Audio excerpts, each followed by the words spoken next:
With The Secret of NIMH, we're trying to tell a very definite story that has a little bit of bite in it. It does worry you. This was terrifying for me because I was just imagining being in that. That felt like Saw. It may frighten quite a bit, you know, because it has scenes in it that could scare children.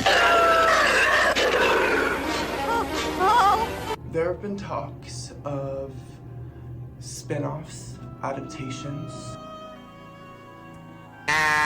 If that had been an actual cat, I'd be sneezing my brains out. See, I'm allergic to cat. I'm allergic to cat.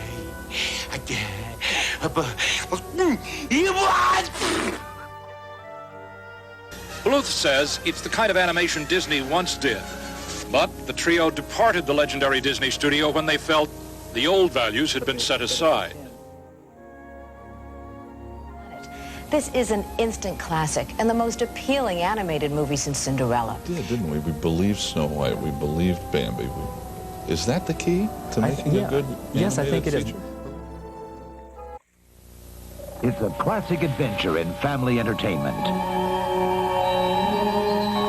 It has wizards, villains, and heroes. I ain't scared of nothing.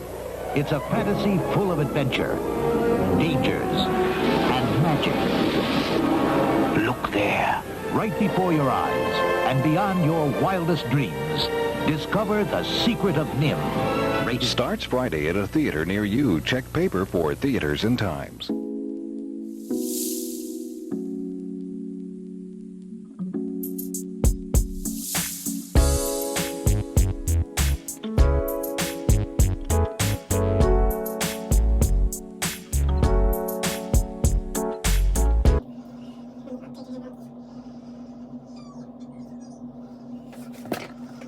It's the best. See that? See her? I like that. You just look warmer. I like that.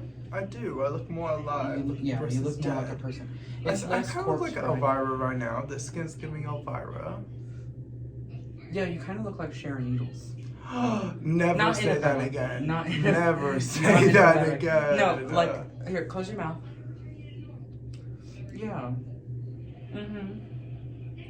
Like, oh. This is my boyfriend Griselda Bumblefish. I'm Boofus. We'll be making videos here soon, but this is just Okay, look just down. help. Hold on. It's dark, I think. Anyway, that light could be a little bit dimmer. Dimmer? Yeah. Not my towels, girl. My Walmart towels. Damn. Thanks There we for go. pointing that out. Damn, we've been going for 10 minutes already. Been going for 10 minutes. You can angle it up a little bit.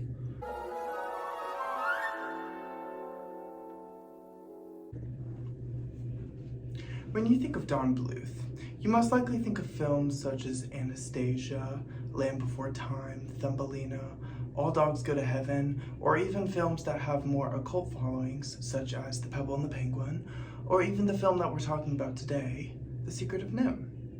Hey, it's The Wrath, and you know where it's at. Today we're diving into the captivating world of animation as we explore the intriguing story, rich history, and fascinating conception of the timeless film, The Secret of NIMH. This animated gem has not only left an indelible mark on the genre, but also holds a unique place in the history of cinematic storytelling. From its humble beginnings as a novel to its transformation. From its humble beginnings as a novel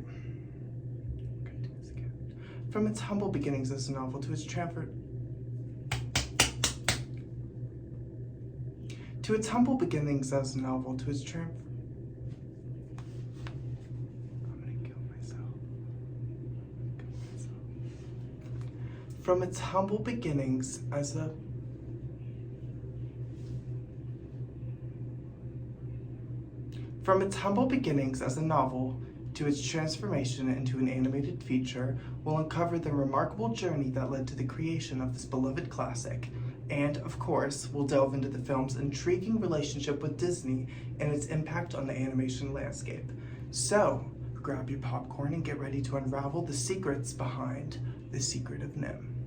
The journey of creating The Secret of Nimh began with a group of disillusioned Disney animators, including Don Bluth, who left the studio in the late 1970s to establish their own animation studio, Don Bluth Productions.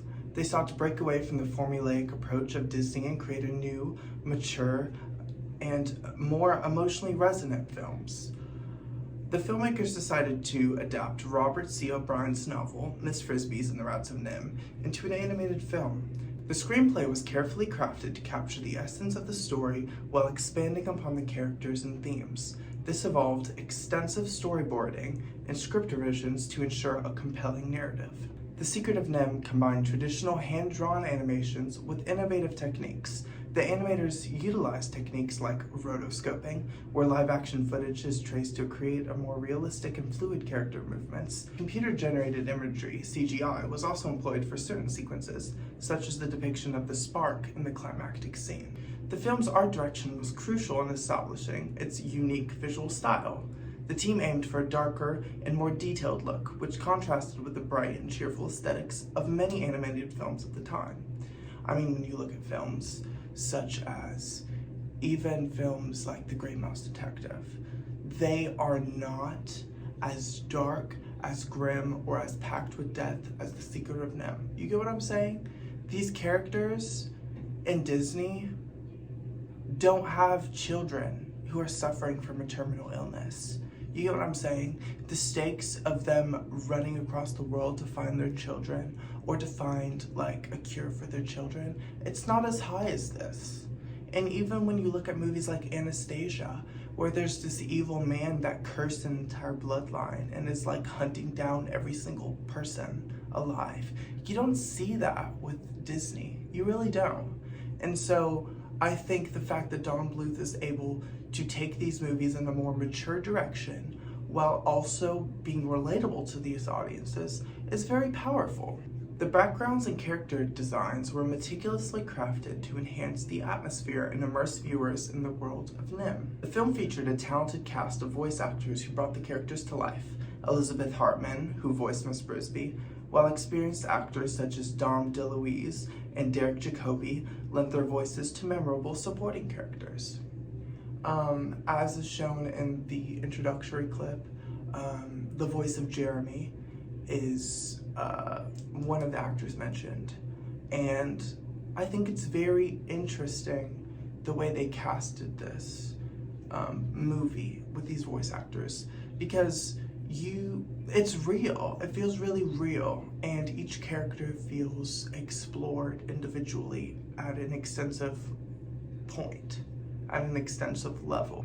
You can tell that each voice actor or actress sat down, and with each line they were delivering, they knew why and for what reason they were delivering it. They approach these characters in a very real sense, and you're able to tell it by the way the animation and the voice acting comes off. The film's impact is multifaceted. Firstly, it marked a departure from Disney's formulaic approach to animation at the time.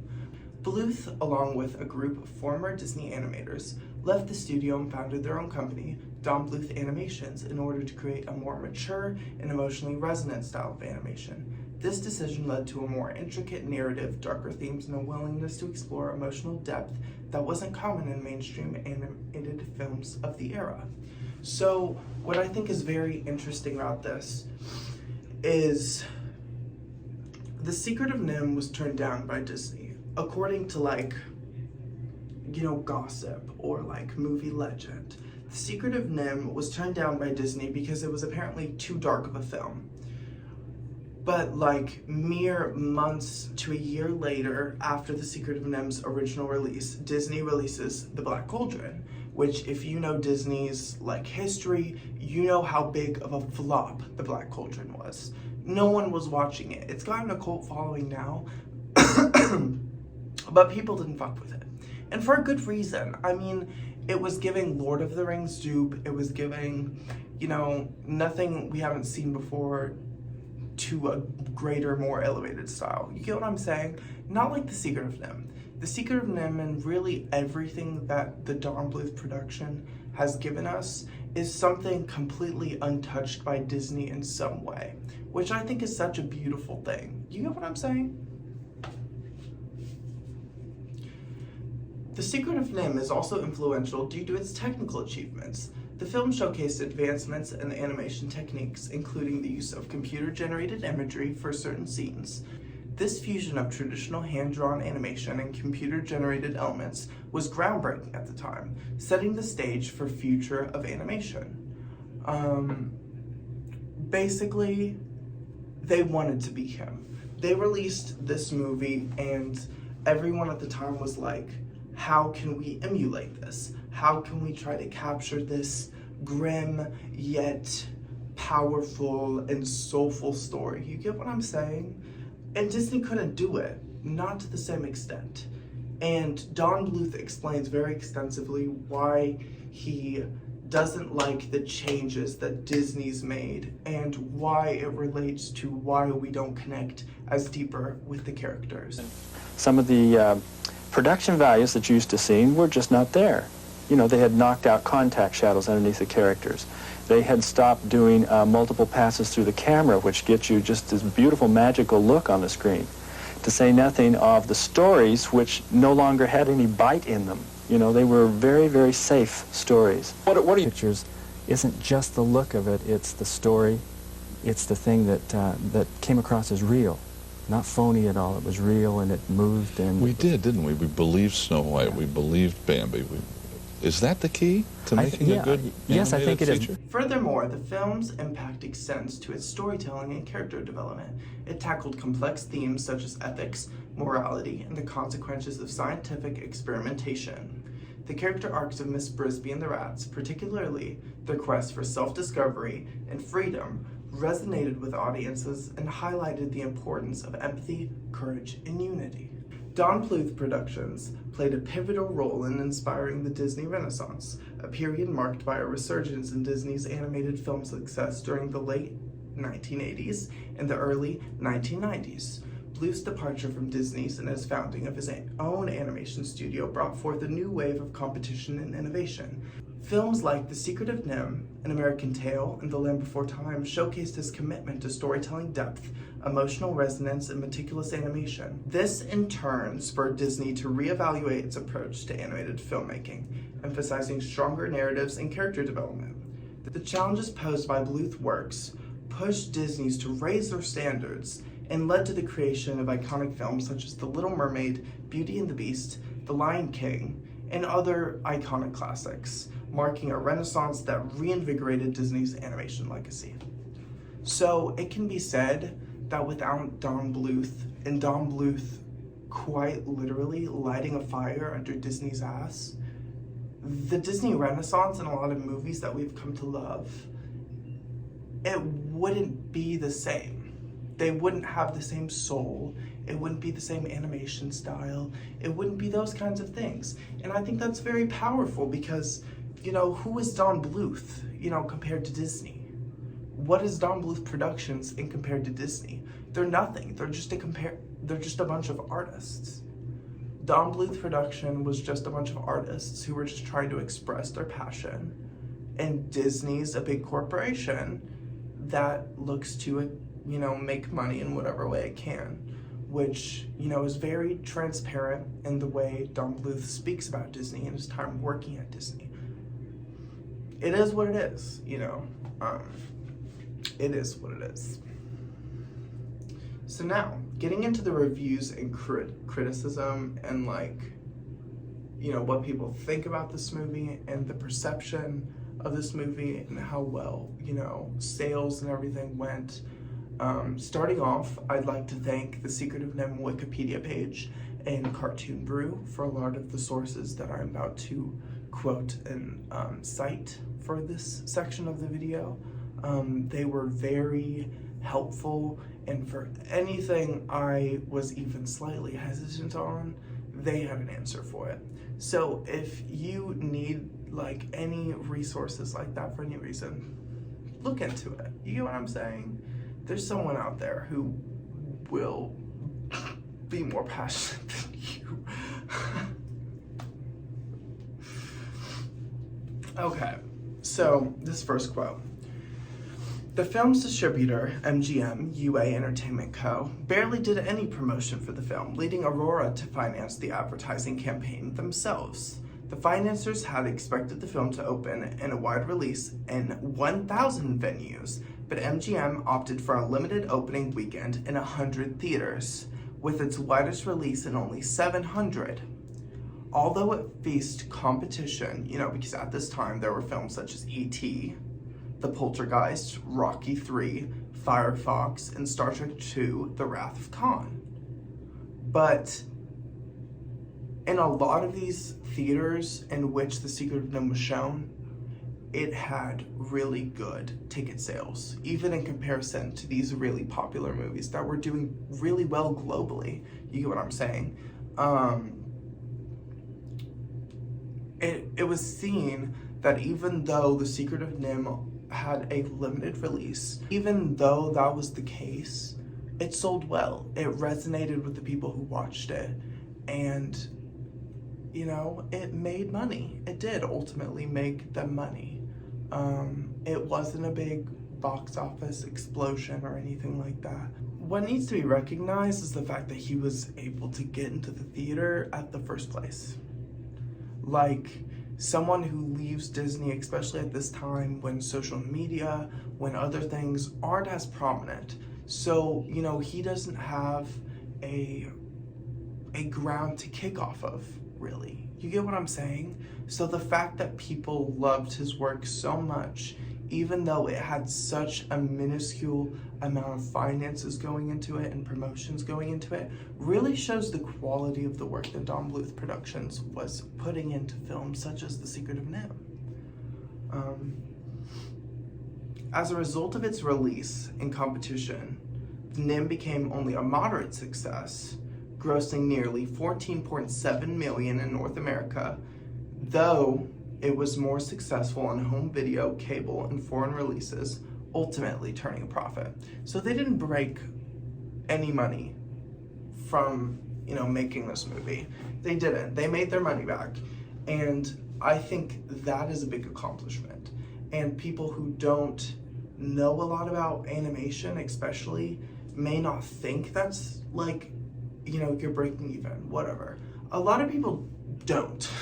And you look at films nowadays, you look at, films that could, they could put $100,000 even into it, and, it may not even, make a 25K profit. So, for what he did, it was really good. It was really good.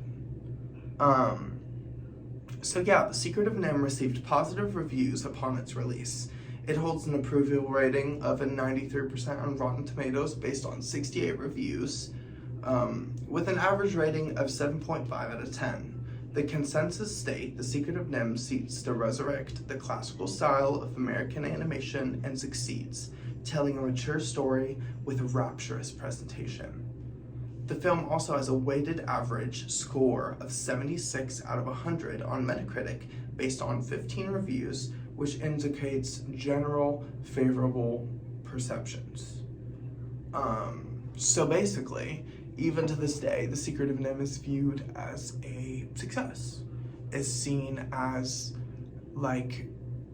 what Disney wasn't providing at the time. You get what I'm saying?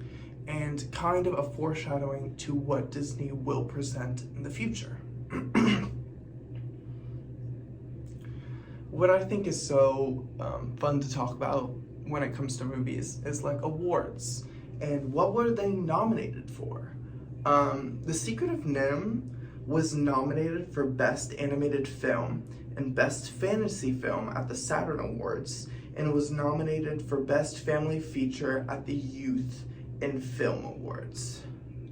It won one of those, if I am recalling correctly from my research. And so we're seeing that despite the fact that Disney themselves wasn't going to support or fund a movie such as this, Don Bluth taking it into himself, because this was Don Bluth Productions' first feature film. They did a short for Xanadu, which was a little animated clip. That's really not worthy of the art form. Don't let it die. But The Secret of Nimh was their first step into the spotlight. It was their first introduction to not only what they were capable of, but saying, hey, this is who we are. This is what we are here to present. This is what we are here to show y'all. And I think that's really beautiful. That's really powerful. So now we get into some of the modern implications of Nimh. There have been talks of spin-offs, adaptations, remakes, I guess. I'm going to start off, before I read this passage, saying I'm not a big fan. I mean, when we look at what even Disney's done with some of their movies when it comes to The Lion King, it's stunning in its own right, the new one is, but it's not the original. And it's an animated character is never going to be as charming, especially when it's an animal, as that character looking hyper realistic doing the exact same things. The reason it's so endearing is because of that cartoon style. So when you try to take every single thing, especially projects that involve animals, and make them hyper realistic, it feels weird. It really does feel weird. And I don't fuck with it. But, I'm betting that eventually something will get made from this. I mean, they're all about money, so I have no doubt that an adaptation will come at some point. I'm just not looking forward to it. So getting on to this final quote. In 2009, Paramount Pictures was working with Neil Burger on a remake of The Secret of Nimh. Nothing has materialized since. The next quote. In 2015, MGM reacquired the rights to produce a new film based on the original novel, Miss Frisbee. In 2015, MGM reacquired the rights to produce a new film based on the original novel, Miss Frisbee and the Rats of Nimh. The film was to be produced by a team of Daniel Bobker and Aaron Kruger, with a screenplay by Ice Age. Ooh. The film was to be produced by the team of Daniel Bobker and Aaron Kruger, with screenplay by Ice Age series writer Michael Berg. The film was to be James Madigan's directorial debut. Planned as a CGI/live-action hybrid in the style of films like The Smurfs and Alvin and the Chipmunks. The film was to be an origin story in which the imperiled mouse protagonist befriends a comical crew of lab rats as they turn hyper-intelligent. They escape a secret laboratory and become the great minds of vermin civilization, forced to outwit the humans hot on their tails. The studio planned to turn the novel into a family franchise. They want to make a prequel to The Secret of Nimh, where instead of a widowed wife, they want to make the character just a young boy who has no complexity. I mean, seriously, Miss Frisbee's got so many different interests, got things pulling her in every single different direction. But this seems very, two-dimensional. It doesn't seem like there's much more than the description here. So... And why are you buying the rights for the original story if you're not telling the original story? Jonathan and the story of the rats was a very small section of the story, if I'm remembering correctly. It wasn't some big, thing. So why are they making a whole spin-off for it? It doesn't make any sense. It really doesn't. No. I deny that. I think that they should go back to the drawing board and preferably never think of it again. And listen to this. The Russo brothers were attached as executive producers for its remake as of April 2019. A television series based on the books was in development at Fox as an event series in September 2021.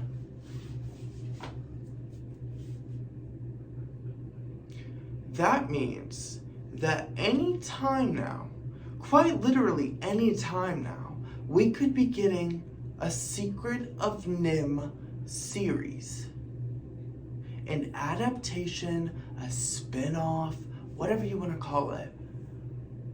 Doing exactly what made Don Bluth leave Disney in the first place.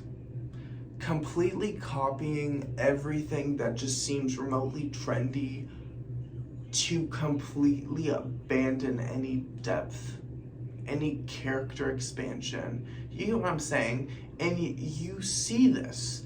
It compares in this article to Smurfs, to Alvin and the Chipmunks. Look at the original shows for those. Look at the original Smurfs. Tiny creatures lived. They call themselves Smurfs. They were good. I'll get you. I'll get all of you if it's the last thing I ever do. Oh, I'll get you. Hey guys, how do you like my new dress? Wow. Whoa, is there a draft in here? Okay, what I had in mind. Are you thinking what I'm thinking? Sorry, boys. Whoa, yeah, that cools the giblets. Nothing like a cool breeze in the forest. Look at the original Alvin and the Chipmunks.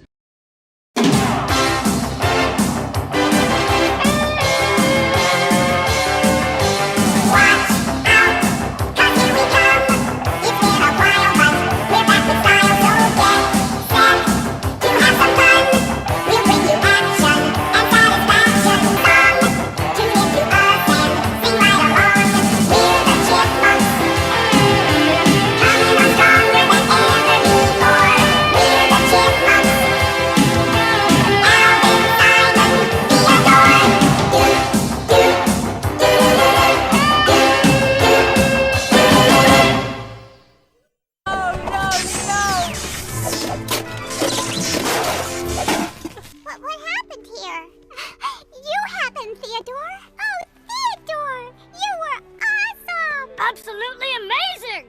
Well, why are you guys talking like that? Not really sure. Are you guys alright? Did you get hit in the head or something? Yeah, that's it. And then look at the remix. They make them blabbering idiots. There is no nuance or complexity to their characters. There really isn't. And so it really scares me when I hear that they are going to be making a Secret of Nimh series. It really does. It spooks me. Because of the fact that this film marked such a historical time in animation, and even someone like who's a fan of Anastasia, who's a fan of The Land Before Time, The Secret of Nimh's always going to be my number one. Always going to be my number one animated movie. And I'll tell you why. It is the soul. It's the heart. But not just that, it gives you a real story mixed with imageries of mysticism. You get what I'm saying? You don't have to go hop, skipping, and jumping to, find an adventure, but at the same time, you don't have to do that to find someone that you can see yourself represented in. You get what I'm saying? And when we look at modern adaptations, they're trying to make us laugh. They're not trying to represent anybody to make it soulful or relatable. They're trying to get a cackle so they can get a buck. And it's sad, but it's true. Which is really sad when I see you doing this, not you. It's really sad, especially when we see this being done with such a enormous piece of history. And it is. I truly do believe that people are going to be looking back on this movie as the spark under Disney's ass. I truly do believe that without Don Bluth Productions, without these grim ass story tales, we wouldn't have the Disney we had today. We wouldn't have the Disney Renaissance. These dark, grim, nasty aspects that are in The Little Mermaid, The Beauty and the Beast, you know, films such as that came out almost consecutively with the releases of these Don Bluth production films. I don't think it's a coincidence. I don't think it's a coincidence. They never explored dark, grim concepts before this. In fact, that's the whole reason they turned down The Secret of Nimh in the first place. Then after The Secret of Nimh is released, they put out The Black Cauldron, which bombs, while The Secret of Nimh turns a profit. You get what I'm saying? Let me look this up. Real quick. The Secret of Nimh budget. So the budget for The Secret of Nimh was $7 million. The Black Cauldron budget.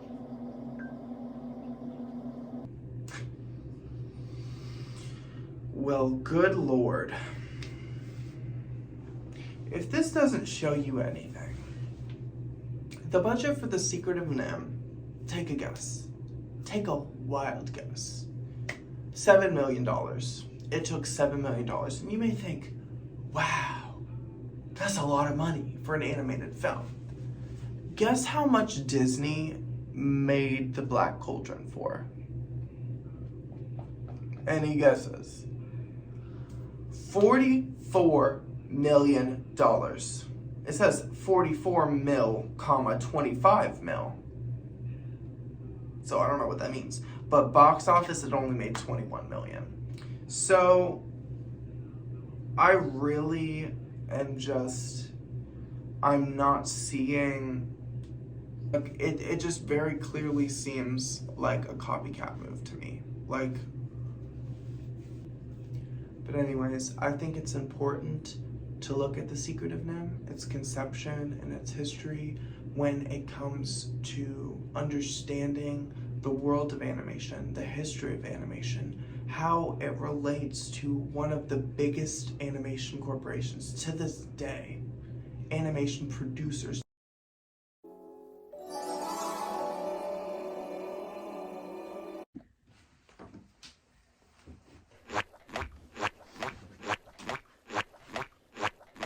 So here's our setup. This is going to be the setup for the summary of the whole movie as well as the character breakdowns. I've got drawings of Miss Brisby, Mr. Ages, Nicodemus, Justin, Jeremy, and Jenna. I think this drawing really captures his essence. I'll do a close-up of all these as well.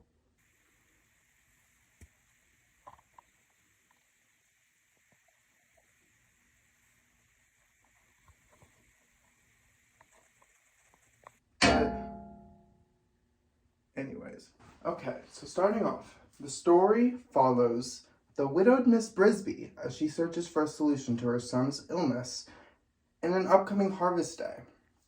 So we start with both Miss Brisby over here and Mr. Ages over here. In the original book, Miss Brisby was named Miss Frisbee, but for the movie adaptation, they had to name her Brisby to avoid, like, legal run-ins with, like, the Frisbee toy brand, which I just think is so funny. Like, roll the commercials. You and a friend and a Frisbee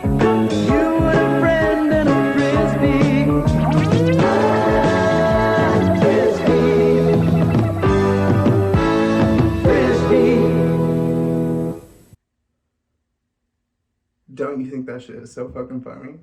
Anyways. Okay, so I mostly know this story because of the movie. So I'm going to be calling her Miss Brisby. I'm not going to be calling her Miss Frisbee. Let me adjust that so you can see them a little bit. I'm not going to be calling her Miss Frisbee. That's just going to feel weird. My dad plays Frisbee golf. So I'm not going to be calling her Frisbee. Anyways, moving on. Mr. Ages tells Miss Brisby that her son Timmy has pneumonia. And, like, having pneumonia is bad enough for a human.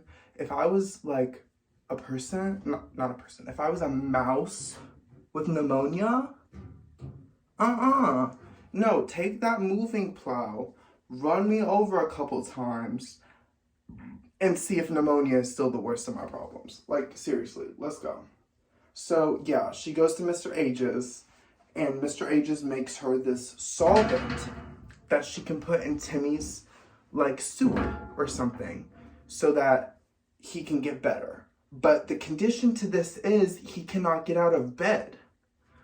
But Harvest Day is coming up. And do you know what that means for the mouse? Like, for humans, it's like, oh, whatever, Harvest Day, you know, like, whatever. For a, like, animal living on a farm, there's a tractor that comes by. There's a big, like, digger thing that comes through and, like, I'm sorry, I'm gay. I don't know this terminology.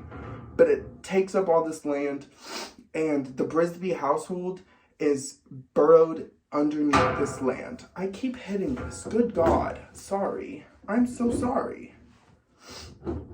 Anyways, so yeah, this is a predicament. So, like, what is Miss Brisby gonna do? Because she can't move Timmy because he has pneumonia. And, like, the chill in the air could kill him. That's what Mr. Ages says. It's cold outside. This is around, you know, the time where it's still a little chilly. It's getting warmer. So anyways, so yeah, Mr. Ages gives her this solvent and says he has to stay in bed for 3 weeks. So this is where I personally see the biggest plot hole of this movie. They go through this whole thing, and it's based around the fact that Timmy can't get out of bed. Like, okay, whatever. The little rugrat can't move. That's fine, but they go through all of this. They could have just, like, made him a little buggy or something he could have laid in. They could have done something where he's comfortably taken over there. He's laying down and stuff. Why is it like you gotta talk to people about moving your house now? You've gotta go and move your entire house, like, up. You've gotta pick the whole structure up and move it, versus, like, the rational solution, which would be just go, like, but they're mice, so I'm not gonna question it, okay? Moving on. Okay, so yeah. So, so Miss Brisby, oh my gosh, she is a wreck after this. She's scampering back to her house to try to give this solvent back to her son. This is where we see Jeremy for the first time. Jeremy flies in. Ooh. Ooh. And Mr. Ages is no longer in this part of the story. So I'm gonna put him over here. So Jeremy flies in and is over here with Miss Brisby. They're not at the house yet. They're not at the Brisby household. This is, oh, I didn't even tell you the settings yet. I'm sorry. I'm so sorry. Oh my gosh. So this is the Brisby household down here. This is underground, theoretically. So just mind that. This is Farmer Fitzgibbon's house. This is the human that they live on. They live on, like, a human farm. You know, they're constantly coming in contact with humans, but they're keeping their life on the low. This is the rose bush. This is where we find that all of the other mice and rats of, you know, some of them are experiments from Nimh, some of them are just, like, field mice. You know what I'm saying? but most of them are located in the Rose Bush, which is also on Farmer Fitzgibbon's property. So yeah, like I said, she's taking the solvent back to her house. And this is the first time we are introduced to Jeremy. Jeremy comes stumbling in, and he gets all tangled up on this rope in a log or whatever. Miss Brisby frees him, but then they encounter Farmer Fitzgibbon's cat, Tiger. And Miss Brisby doesn't know this, but we're told at the very beginning, because there's an exposition from Nicodemus, like in a little intro, where he says Jonathan Brisby was killed by the farmer's cat. And that's her husband is Jonathan Brisby. And so when we see Tiger, this is the same cat that killed her husband. And that is why Miss Brisby is widowed. That's the reason she has to go through all this stuff, is because, you know, she lost her husband, who had these very powerful connections to the mice and rats in the Rose Bush that have connections to Nimh, the lab that did experiments on them.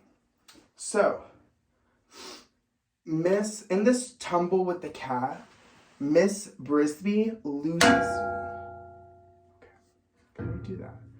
So in this tussle with Tiger, Miss Brisby loses Timmy's solvent. And they go into this big mill place, and the cat's chasing them. And basically Miss Brisby thinks she lost it. She thinks it's a goner. She thinks she went through all that work and she's going to have to go back to Mr. Ages. But she doesn't even know if Mr. Ages is going to be available because he's a busy man. Like, he's one of the only scientists we see come from the Rose Bush. So, like, who knows what his schedule looks like. Maybe he's standing on big business. So, they get into this tussle. Miss Brisby figures she loses the solvent. But Jeremy, being the little chaotic good he is, rescues her and gets the solvent. So she has the solvent for Timmy, so he can have that for his pneumonia. And he also establishes himself as Miss Brisby's first ally and or friend acquaintance in this universe. Because so far all we know is she's alone and she's supporting a lot of people. That's what we get. That's the vibes we get from her character from the very beginning. She wants us to know that she's struggling, but she's doing the best she can. You know, she just lost her husband. She has 3 children at home to take care of. 3, yeah. Timmy, the girl, and the boy.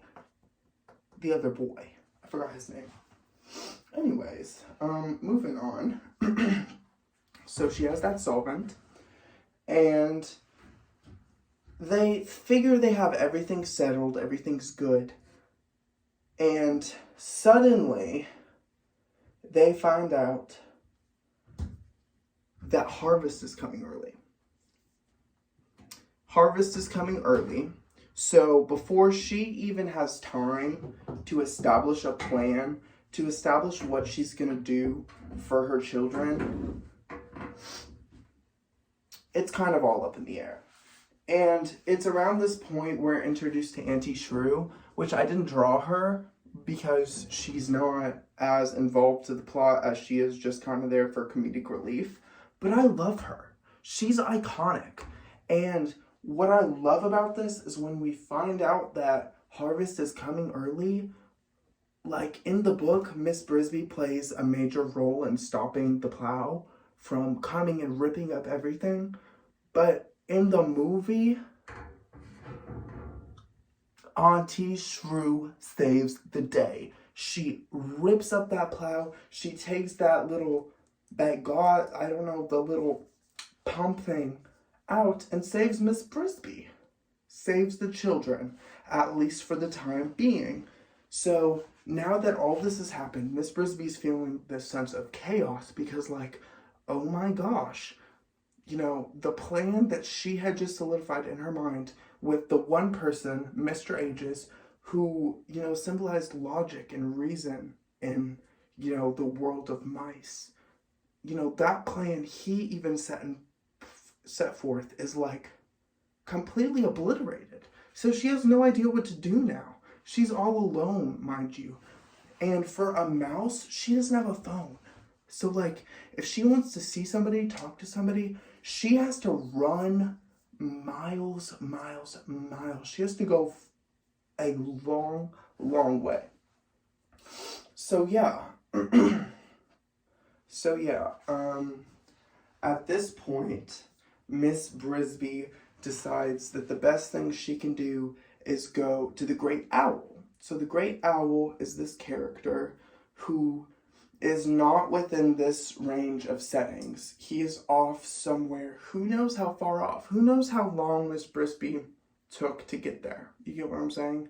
She had Jeremy's help to get there. I'm fairly certain. But when she gets there, it's this grave, essentially. It does seem to house somebody, but they walk in slowly, and it's like this big, grim cave. There's bones of other animals and stuff, and she gets there, and she sees the Great Owl. He's this big, looming, intimidating force who seems to be all-knowing. He has these bright green, glowing eyes. Not green, bright yellow, glowing eyes, such as Nicodemus. And what we see is that because of Miss Brisby's connections with her husband, and as I'll explain later on, but the connections to NIMH, the laboratory that did experiments on them, the Great Owl spares Miss Brisby's life. This seems to be the first, if not one of the only times, the Great Owl actually spares somebody and offers them true knowledge. She tells Miss Brisby to find Nicodemus at the rosebush. This is her best chance. She has nobody, and the Great Owl knows that at the rosebush there are other mice and rats there who are willing to help, who are willing to band together just for the sole purpose that the Great Owl, one of the original animals who came from NIMH, tells them that they should.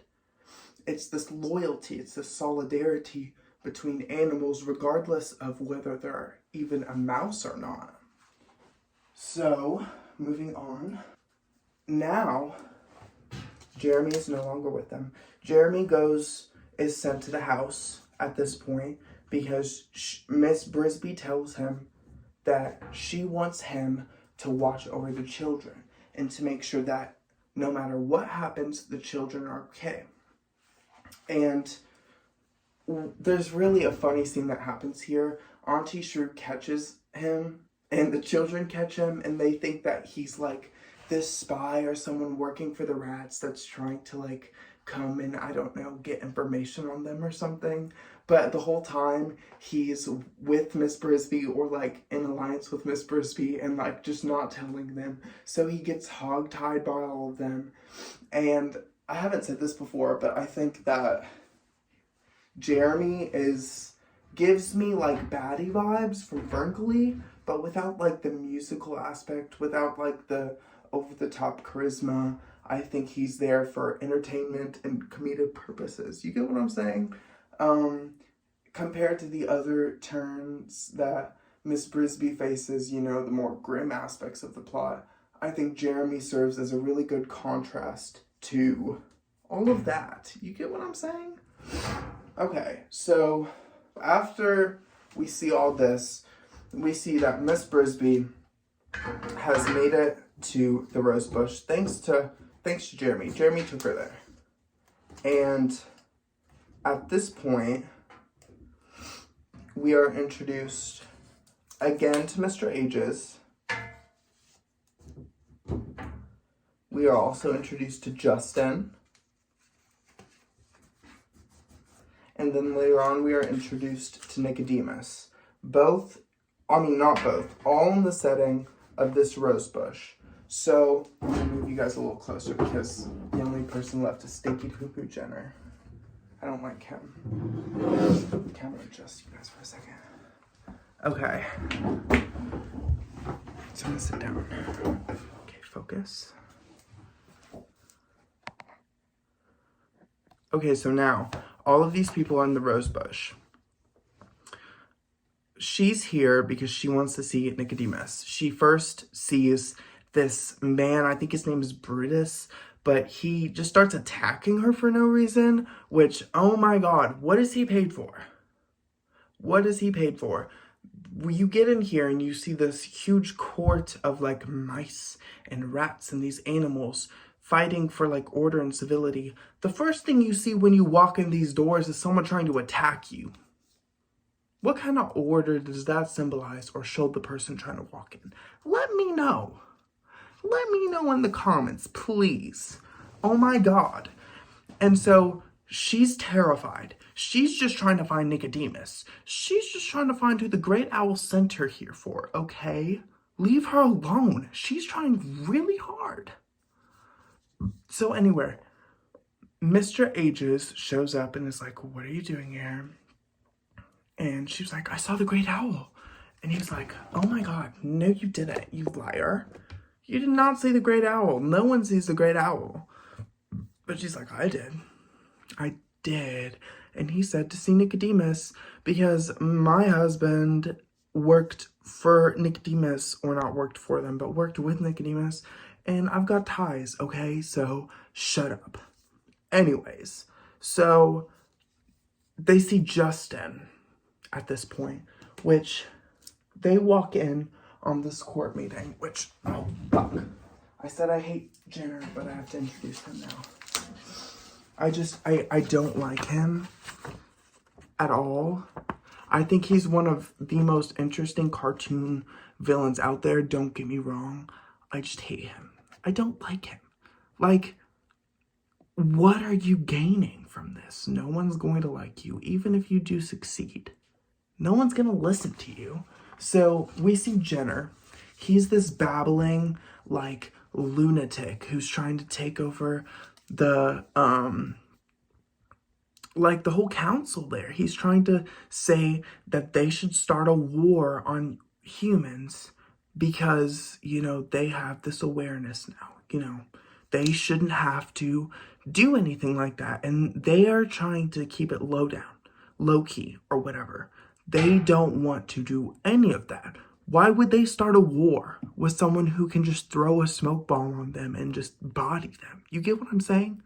Like, they have awareness, but that should mean that they know, you know, fight someone your own size. You know, pick your battles. And if they think you're these idiots or something, you're these, like, creatures that don't, like, know any better, they're basically saying play into that so you don't become their prey, which I think is interesting. And I think that, like, that's the reality of the situation. That's what you have to do. And Jenner represents, like, a corrupt, unjust force in this universe. And you very clearly see this with every Don Bluth film. When you see the villain, you very clearly know, just by the aura surrounding them, that they're bad. That they are, like, their sole purpose is to bring chaos and destruction to the main characters or to anyone else around them. That's just the truth. And so they get into this Congress thing that's talking about what they should do in this situation. Miss Brisby comes in, tells them they've seen the Great Owl, tells them about their connections. Some people are very divided about this. Some people are saying, like, okay, like, she's Jonathan Brisby's wife. So what? He used to, like, be here. He used to do the same thing as us. Like, what does that matter in regards to her? And then other people are, like, showing their full support, saying, like, yes, Miss Brisby, yes, like, we'll support you. We'll help you move to the Rosebush or whatever. And this is what Jenner clings to. Jenner is clinging to this oppositional force. He's clinging to this thing that's, like, no matter the logic, and you see this later on in the plot, no matter the logic, Jenner's just doing whatever's going to oppose the forces of good, the forces of, like, what Don Bluth has established as, like, pure. Whoops. what Don Bluth has established as, like, the forces of love, the forces of family,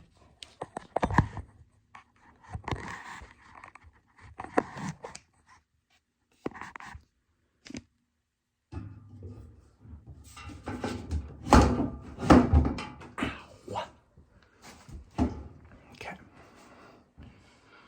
But yeah, Don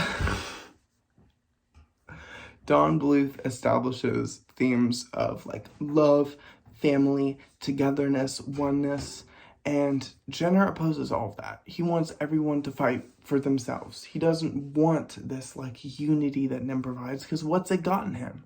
It's gotten him nothing. He wants power. He wants everything. So, moving on, we see Miss Brisby goes to talk to Nicodemus. Justin's gone at this point. He's, like, off somewhere. So's Jenner. And so's Mr. Aegis. I'm going to move him over here as well. So now we just see Miss Brisby and Nicodemus.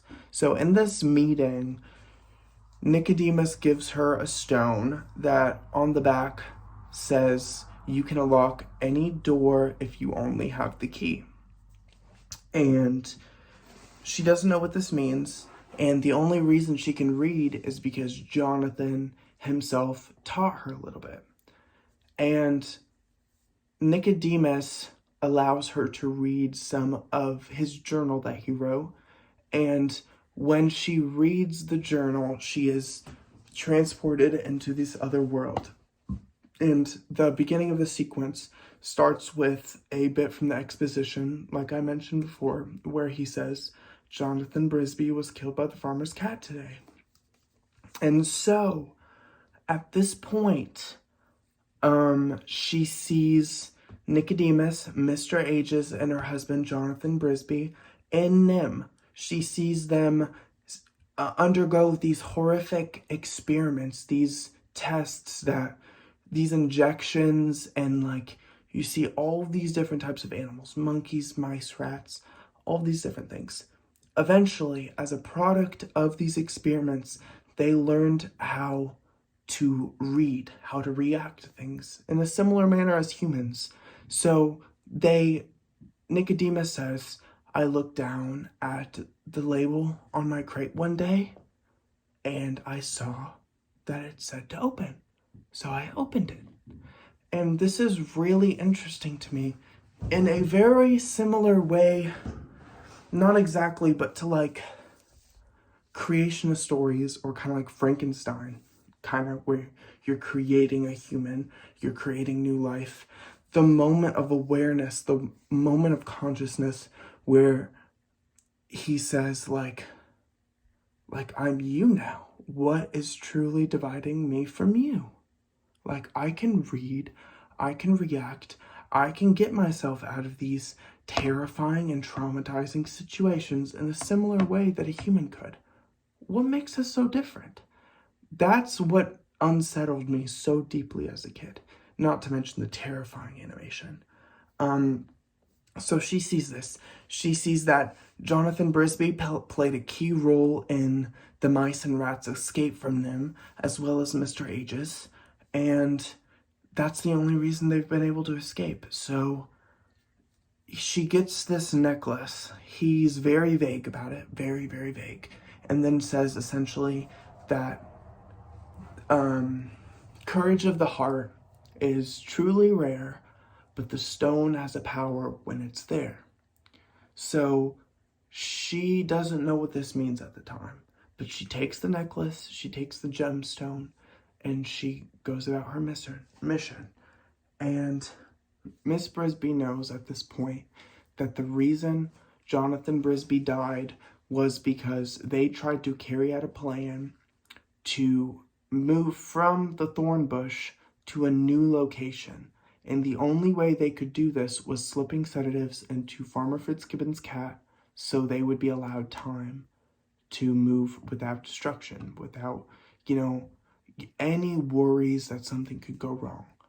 So Miss Brisby finds this out, and she instantly almost there's a little hesitation there, but she instantly volunteers to take up her late husband's work, her late husband's job, what his mission was that led to his death. And so Nicodemus says, you know, if that's what you want, that's what you get. Like, I'm never going to tell you no. Like, Jonathan Brisby was a dear friend. Like, if that's what you want, like, how could I say no? Respectfully. And so she goes to this house with the help of, not Jenner. Let's just get him out of there. With the help of Mr. Ages. This is their other house. She goes up here with Mr. Ages and Jonathan. Ew, he's so small. Ugh, fuck. I'll move you back a little bit. Okay. So, they're all at the house now, kind of. She's in the house. Miss Brisby.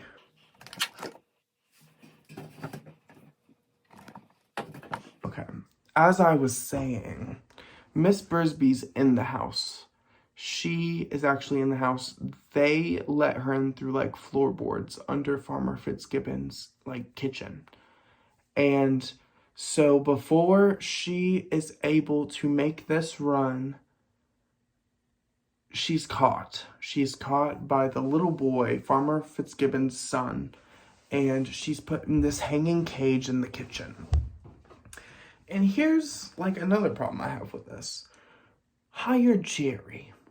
Tom and Jerry, that mouse, this job would get done in 2 minutes and 37 seconds. About the same amount of time as one of their shorts. I'm telling you. If logic isn't a problem, and clearly it isn't at this point, you know, they're going through all of this so that they can have a distraction to move their house and everything. Like, logic's out the window. I get it. So, hire Jerry. Anyways, so she gets out from this cage she's trapped in, and I remember watching this scene as a kid. This scene terrified me. She was trapped in there, and, you know, she got in this little water bowl to try to get out, and she was, like, struggling to breathe. She tries to reach out, and she gets, like, cut by a barbed wire thing that, like, springs back on her. This was terrifying for me, because I was just imagining being in that. That felt like Saw. That felt like Saw for my 8-year-old mind. You get what I'm saying? And I was, like, watching The Secret of Nimh so young. This was, like, my comfort movie, even though it scared the shit out of me. So, yeah, she succeeds ultimately in this because she's able to free herself. And she goes back to the rosebush with everybody else. And then at this point, they prepare their final steps to move the Brisby house. And this is awesome. At least at first. Jenner comes back.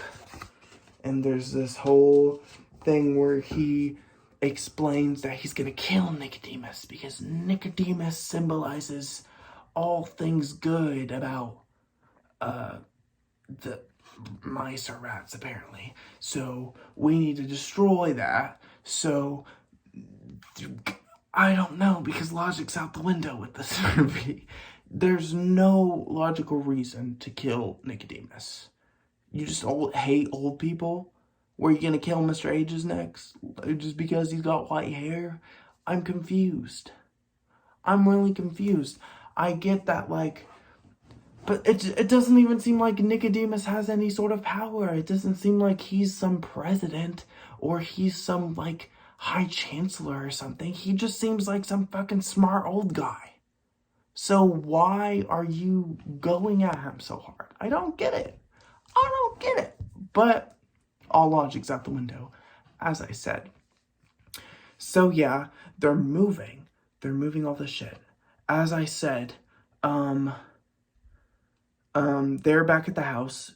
Jeremy, the kids, Auntie Shrew, they're all back at the house, and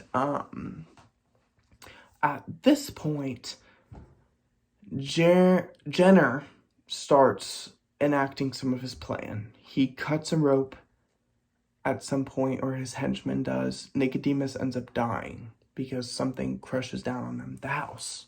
And they land in this big pit of mud.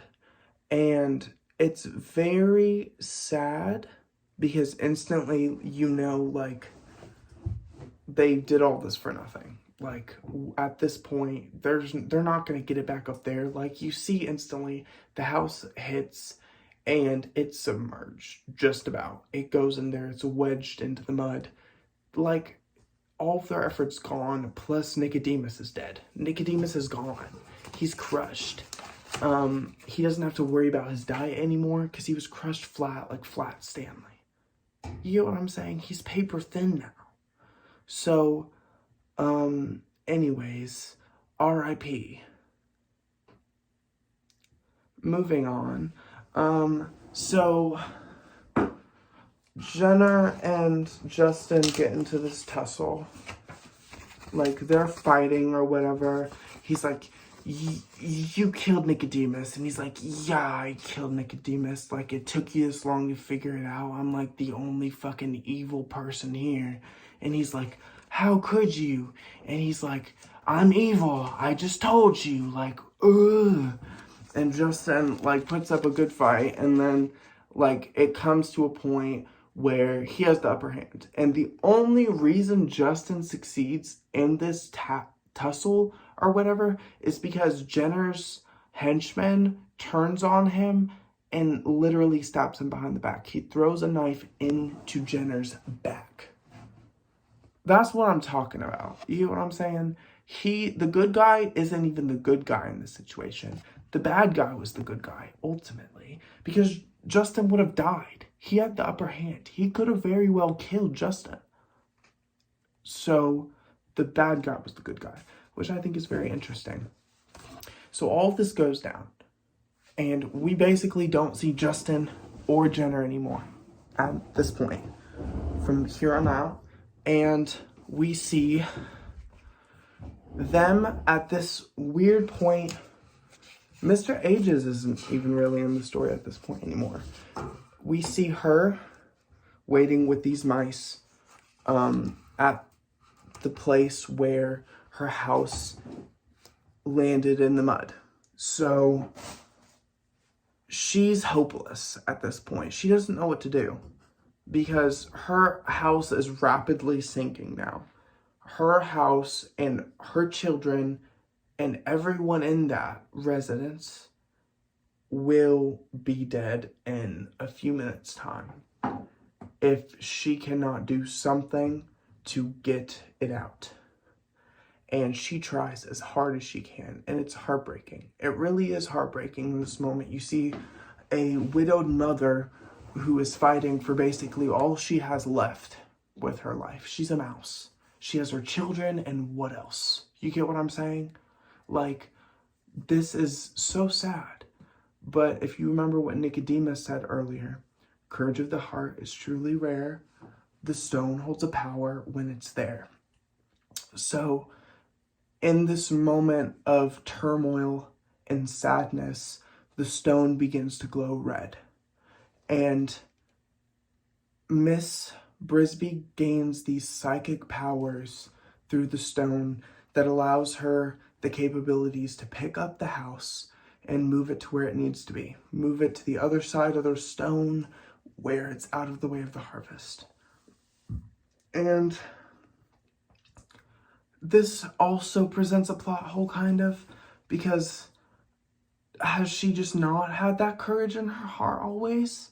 Like, did it take all of this to show she had the courage and that's what did it? Or is the message about love and her devotion to her family? But that hasn't really wavered. That's the whole reason she got trapped in a cage. And, you know, I'm just a little confused about that aspect of it. But if you look at it in the way that it's a children's movie, it's not meant to be seen that way. I understand it. I do. But when you look at it literally, when you look at it in any other sense, it's kind of hard to ignore. You get what I'm saying? But yeah, the kids are safe. Thank God. Thank God. And so, thanks to the stone, thanks to Miss Brisby's bravery, there's this constant trope throughout the movie where Jeremy's asking for love advice. He wants the shiny, from Miss Brisby, the necklace that looks all shiny. He wants advice on how to date women or whatever. And at the very end, she says she gives the necklace to Justin for safekeeping. I didn't like that decision. I didn't, because this stone with untold power, sure, it moved like a cement block that your house was in relatively easy. But if it did that relatively easy, what else is it capable of? And you're just handing it over to this person you've literally known for 2 days. Like, I know mice live for like 2 years or something, so that might be like longer in the span of a mice's life or something, a mouse's life. Why? I just keep that. It looked pretty. Like, you could have just like been stunned in it. She could have been standing in business. But she chose to give it up. Whatever. I mean, maybe she just wanted to be modest. She wanted to have that modest Christian wedding, you know, because she gets remarried in Timmy too. Not really. I'm never speaking about that movie. I'm making love letters to this. If I made a video for Timmy to the Rescue, it would be death threats. Like, I'm just saying, I don't like that movie. And I'm joking, obviously, when I say that. But that movie brought major shame to this entire series. Not series, I say series because there's plenty of talk of adaptations and stuff, but it didn't do good. What we see ultimately from the story is power comes from love and courage, not from greed or even from the sovereignty a government can grant you. Sometimes the true strength is with the person, with the heart, or in this case, with the mouse.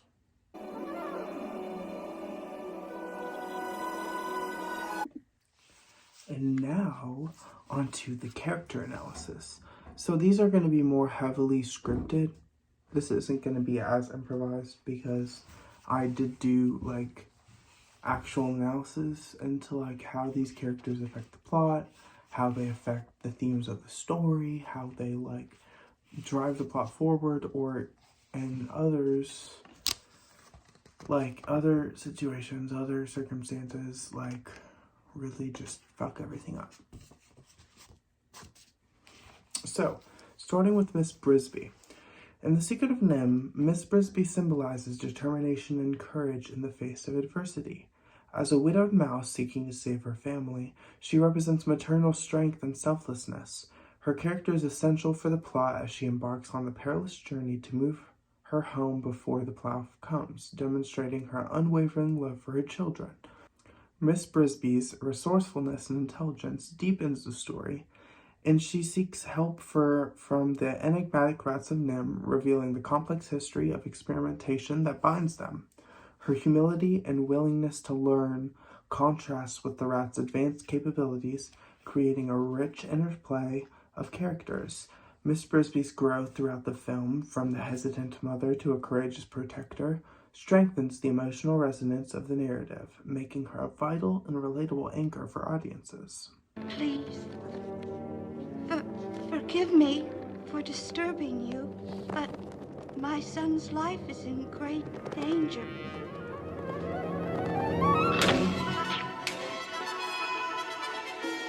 The plow has come early this year.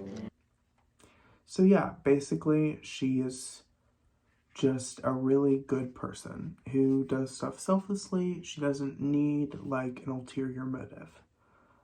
Jonathan Brisby, her husband, symbolizes hope, courage, and the drive to challenge the status quo. His character is essential for the plot as he sets the foundation for his wife, Miss Brisby's journey. Jonathan's daring nature and willingness to seek knowledge beyond their community's norms reflect his curiosity and determination. His bravery in seeking help from the Rats of Nimh despite potential danger propels the story forward and inspires Miss Brisby to overcome her own fears. His characteristics of selflessness and devotion to his family are evident in the way he risks his life to save them, leaving a lasting impact on his widow and children. Jonathan's presence, though brief, leaves an indelible mark on the narrative, deepening its emotional resonance and emphasizing the power of unity and perseverance. It was Jonathan who made possible the unlocking of the door. So he not only represents, the same force as Miss Brisby, a loving parent who's willing to give up anything to save the life they have, to save, the good of their way of living, I guess. And he also sets core foundations for the plot, needed for her to drive forward, needed for him to accept her, needed for the great owl to not eat her. You get what I'm saying? Jonathan's connections played a pivotal role in Miss Brisby actually being able to receive help. In The Secret of Nimh, Auntie Shrew symbolizes wisdom, guidance, and the importance of community. Her character is essential to the plot as she serves as a knowledgeable and caring elder figure, offering valuable advice to Miss Brisby, the protagonist. Auntie Shrew's pragmatic nature and no-nonsense attitude provide a contrast to the magical and perilous world of the rats and mice. Her resilience, sharp wit, and genuine concern for others help deepen the story by emphasizing the challenges faced by the characters and the necessity of unity in overcoming adversity. Through her interactions, Auntie Shrew not only imparts practical knowledge but also conveys the theme of interconnectedness and cooperation, making her a significant presence in the narrative. Monster! Fussy bullfrog! Spoiled brat! Loudmouth! Oh! Well, that will be quite enough, thank you. Cast not pearls before swine, I always say, and that includes impudent piglets. Good day. Ah! She stops the plow. She helps Miss Brisby. When she's going to look at the rose bush to check it out, Auntie Shrew's sitting there and watching the kids to make sure that nothing's going wrong. She's helping her. She's providing the familiar support that she didn't necessarily believe she was going to have without Jonathan. So that's, very powerful. Women supporting women. Powerful stuff. Rose symbolizes both comic relief and unexpected alliances. His quirky and scatterbrained nature provides lighthearted moments amidst the tension of the story, offering viewers a break from the darker themes. Jeremy's character is essential for the plot as he inadvertently becomes the bridge between Miss Brisby, the protagonist, and the Rats of Nimh. Provides her the transportation, gets her there and everything. His loyalty and willingness to help showcase the unlikely connections that can form between different species.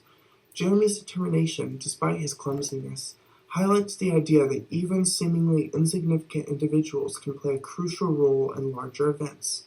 His main characteristics, including his well-meaning nature and humorous blunders, contribute to a deeper emotional connection with the audience and help enrich the story's themes of unity and courage. Excuse me. Pardon me. Jeremy? Followed. Followed? There's a crazy lady with a hat. She's got big teeth. She tied me up. And then, ooh. Sparkly. So ultimately, Jeremy is just fun. He's just there to make sure that the story is not all death and rebellion and grim and sad, and everything.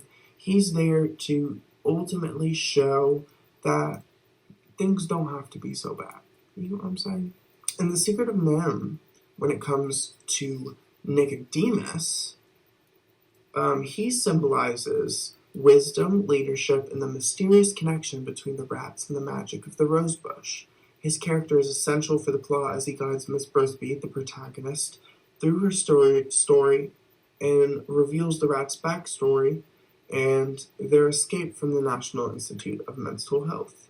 Nicodemus' ancient wisdom and his ability to harness the power of the amulet contribute to the mystical undertones of the story. His gentle and patient demeanor, combined with his knowledge of the rats' history, helps deepen the narrative by providing context to their intelligence and survival skills. Nicodemus's presence elevates the story beyond the simple tale of survival, adding an element of mysticism and a greater purpose for the characters. Ah, Mrs. Jonathan Brisby. What an honor this is. How is it that everyone knows Jonathan? He was a great friend to the rats of Nimh. He himself came from Nimh. So Nicodemus is the mystical character there. He's the one who's not within a real spectrum. You know what I'm saying? The spectrum of reality. Not like any of these other characters that though they are rats or mice who can speak, they're not magical. It's not because a witch cast a spell on them. But you see Nicodemus, who seems to have mystical powers, hold secret knowledge and everything like that. Very contrasting to the, real and somewhat grim other aspects to the plot and the story. So when it comes to the Great Owl, the one that Miss Brisby visits earlier on in the story, he represents a symbol of wisdom, mystique, and guidance. As a revered and enigmatic figure, the Great Owl's character is essential for the plot as it provides pivotal insights and advice to Miss Brisby, the protagonist. The owl's deep knowledge of Thorn Valley and its history adds a layer of depth to the story, guiding Miss Brisby on her journey to save her family. The Great Owl's characteristics of wisdom, aloofness, and the ancient mysticism not only deepen the lore of Nimh's experiments, but also strengthen the narrative by offering a source of profound wisdom that aids in shaping the course of events and helping Miss Brisby discover her inner strength. You must move to a place where it'll be safe. How? So, the Great Owl is this very first sign to Miss Brisby that this journey is not going to be easy. This journey is not going to be some cakewalk. You know what I'm saying? She's not going to be able to just, scamper about and, save her kid. She has to fight. She has to give up just about everything and risk everything to save her children. And speaking of her children symbolize vulnerability, growth, and the cyclical nature of life. Their presence is essential for driving the plot forward as they provide the main motivation for Miss Brisby's action. Their fragile state and dependence on their mother highlight her determination and resourcefulness, pushing her to overcome obstacles and venture into the unknown. The children also represents innocence and the potential for change, embodying the hope that a better future can be achieved. Through their interactions and challenges, the children deepen the story's emotional resonance, eliciting empathy from the audience and showcasing Mrs. Brisby's strength as a mother. Her protective instincts and unwavering love for them not only add depth to her character, but also underscore the themes of family, sacrifice, and personal growth. The hell is a personal growth? I don't know what the fuck she's saying, but girl, I am living. Her protective instincts and unwavering love for them not only add depth to her character, but also underscore the themes of family, sacrifice, and personal growth in this enchanting animated tale. Oh, Auntie Shrew. Oh, Auntie. Oh. You should wake up Timothy. She's not here. So basically, Miss Brisby's sole motivation, and they represent innocence. They represent innocence, the ability to change, the fact that all these people are fighting, and what they're fighting for isn't going to affect them. It's going to affect Miss Brisby's kids ultimately. It's going to affect the generation that's living all this stuff out longer than 2 years, you know. In The Secret of Nimh, Jenner symbolizes the embodiment of self-interest and ambition. His character serves as a crucial catalyst for the plot's conflicts and tension.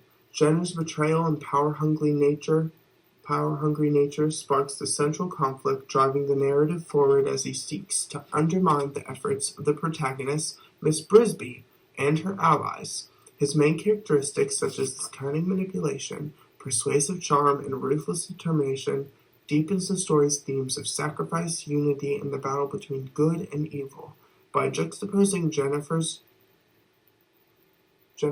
this is Jennifer's body, you guys. I am a god. Okay. Plot twist, this is Jennifer's body, actually. By juxtaposing Jenner's selflessness against the character's striving for a greater purpose, the story highlights the importance of empathy, cooperation, and moral choices. With Nicodemus out of the way, what's to stop us from taking over? Jenner, you can't kill Nicodemus. No taste for blood. So, ultimately, Jenner's one of the most interesting characters in this movie, despite the way I drew him. You know, I don't like him, that doesn't mean he's not interesting. He represents the opposite of what everyone else here does. He doesn't want comfort. He doesn't want solitude. He wants constant upheaval because he believes that is what is right, and that is what, like, this kind of hedonistic, kind of really just whatever he wants, whenever he wants it. It's really different from Justin, from Mr. Aegis, from Nicodemus, from Miss Brisby, who all function on, you know, love and a devotion to their family and the people who they care about. You get what I'm saying? And that's why I think Jenner is one of the most interesting cartoon villains. But also, I think that there could have been a little more dimension. And he could have been introduced more for, like, the pure sake of the conflict. Because other than the conflict itself, he isn't really fleshed out very much. He's just there to just be evil. And there can be more than that. But it's also an 80s movie, an 80s animated movie about mice. And it's a fairly progressive film for the time when you look at, like, the animal testing and animal cruelty and everything that was talking about at the time, when it's talking about animals' rights. It's fairly progressive, but at the same time, some of its takes seem to lack nuance. But at the same time, it's for children. This was marketed at a younger demographic, but older than Disney's. So this is for, like, the early, mid, and late teenagers, kind of. The people who could watch this and, like, relate to it on a deeper level. Not just that it was visually stunning, which it is. It's a visually stunning movie. And Don Bluth and Don Bluth Productions and their animators did an amazing job for this. And this is the perfect introduction movie to, like, premiere with for them. And it wasn't the biggest box office success, but I think that the characters and the way that they are expressed throughout this really show how, you know, powerful this movie is and how long-lasting its impacts are going to be.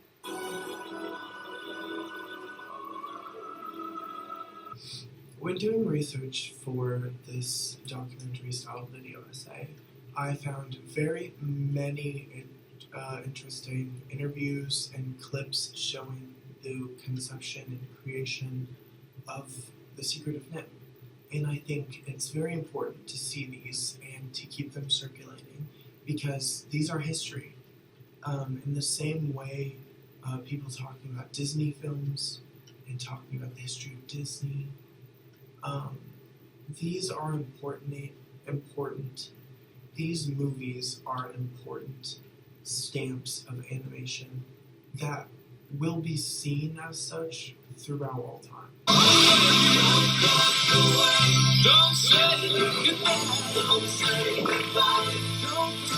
I think a film is a tremendous medium in which you can make a statement which will help the whole society, help the whole world. You know, because they do. They lift us up if they inspire. They fill us with hope.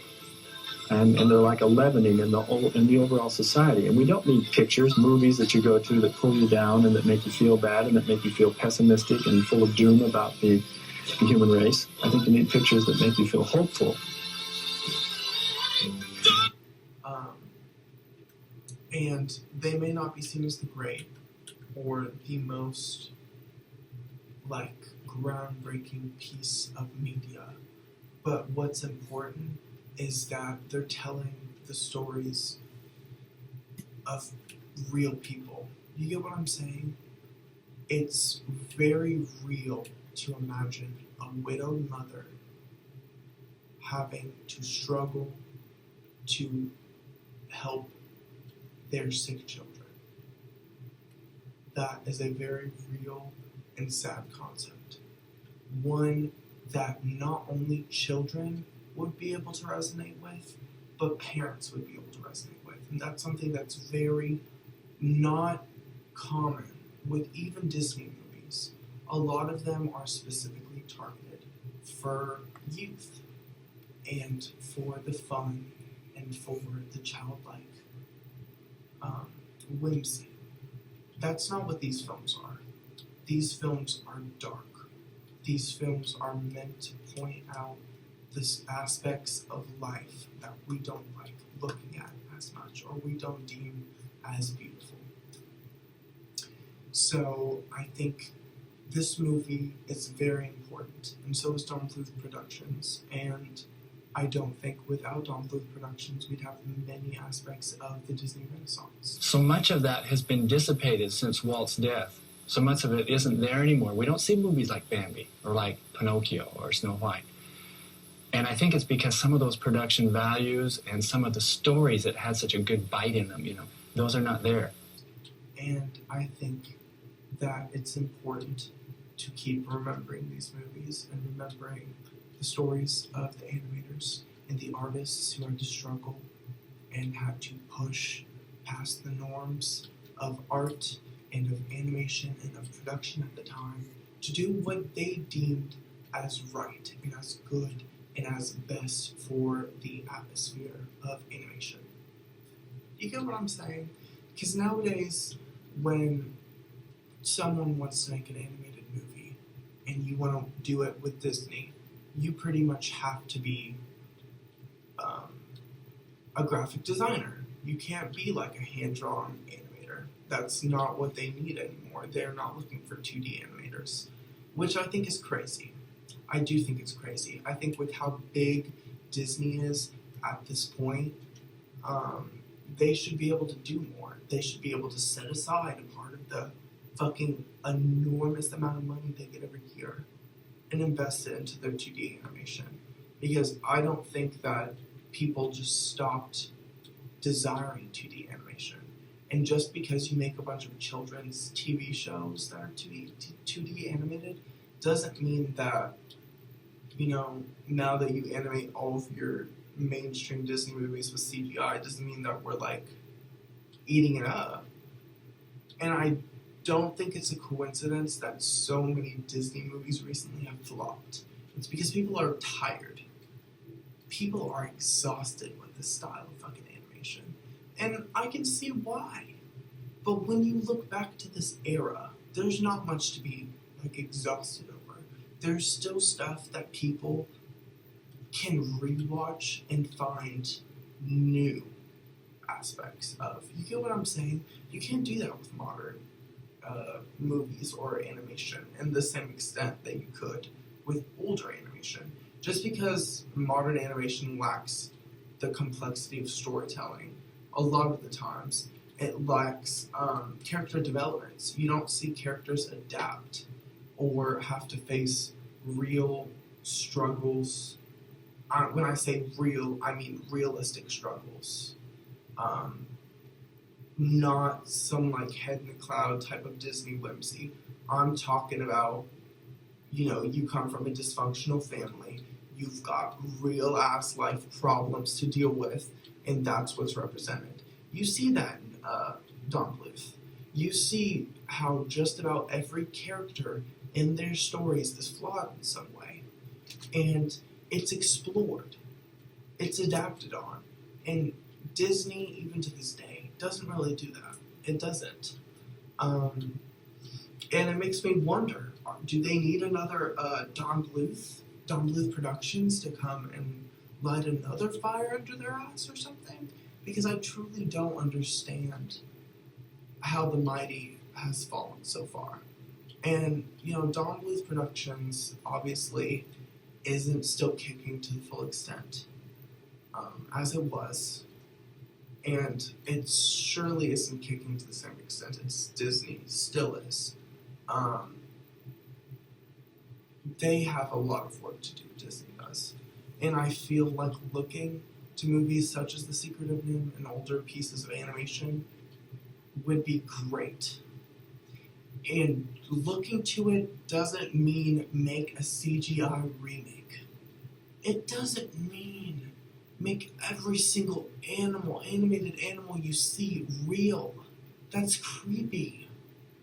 It really is. I don't want to see someone that I've seen, drawn by hand since I was 10, look real as hell. That's just going to end up in my nightmares. That's what happened with The Lion King. I was scared as hell of most of the cast. Once I saw the trailer, I was like, this looks a little frightening. This looks like National Geographic. This doesn't look like Disney. That's what I mean. Do you get what I'm saying? There's so much more that can be done. So much more. And, yeah. I think it's important to talk about this because how are we going to change if we're not able to talk about this, if we're not able to adapt? But yeah. I really enjoyed making this video for you guys, and I hope that you guys enjoyed watching it. I am planning on making another documentary-styled essay very soon, and my next one is going to be over the John Waters cinematic universe. I plan to discuss films such as Pink Flamingos, Multiple Maniacs, Female Trouble. I'm going to be discussing films that are lesser known by John Waters, such as Eat Your Makeup, such as Mondo Trasho, and other films. Many people don't know that John Waters made Hairspray. John Waters made Crybaby, starring Johnny Depp. And so these are also aspects of the John Waters universe that I will be including into this documentation. It's going to be a very long video essay. If you think this is long, the John Waters video essay is probably going to be double this length, at least. But I really think that this is a good introduction to not only me and my style of video creation, but also what I'm interested in. If you guys appreciate this video and videos that are similar to this, make sure to like, comment, subscribe, hit the bell somewhere down here so you can get notified every time I upload a new video. Yeah, I'll have my social media linked in the description. And yeah, I hope you guys have a wonderful day, night, or morning. And yeah, I'll catch you later.